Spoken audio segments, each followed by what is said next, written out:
The battle against plastic rages on. Back in 2015 when the 5p charge was introduced, it seemed like a relatively big deal, but as the Greenpeace report made abundantly clear, it was just the start of a long fight. The report's findings are stark. Customers in Britain's main supermarkets bought 1.5 billion bags for life last year, which is the equivalent of 54 bags for life per household. Making a joke of their name. These revelations have prompted calls for the standard price to be raised to 70p. Now that might seem like a hefty charge, but it's absolutely the right thing to do. Raise prices to change behaviour. As these findings make abundantly clear, changing consumer behaviour is difficult. So there is a need to significantly increase the penalty if we are to create genuine change. And the time is right for the supermarkets to do this. Back in 2015, consumer awareness of the issues around single-use plastic were at a totally different level. Fast forward to today, and plastic is firmly in the spotlight.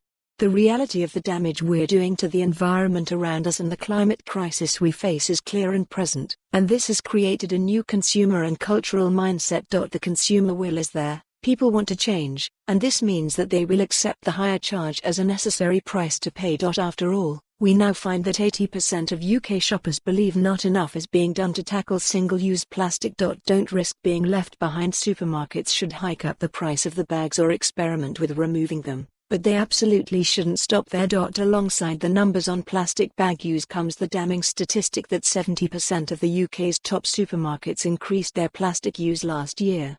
This rise happened despite all the biggest supermarkets making numerous public commitments around reducing their packaging output. So alongside the price rise that will help consumers make the necessary changes to their behaviour, supermarkets need to act too.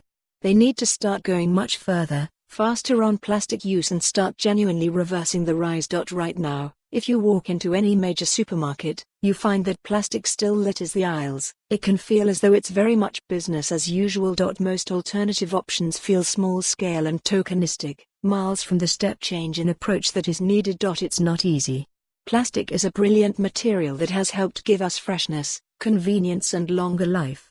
But it is possible, and supermarkets needs to find ways to make the change real and tangible for every shopper to see. Fail to do this and they risk getting left behind, as consumers seek out alternatives that do deliver the transformation they are after. We need to explore radical ways of cutting plastic out, by getting rid of it altogether in the fruit and veg aisle, for example. It also means exploring W. For more on this story, visit the news article link.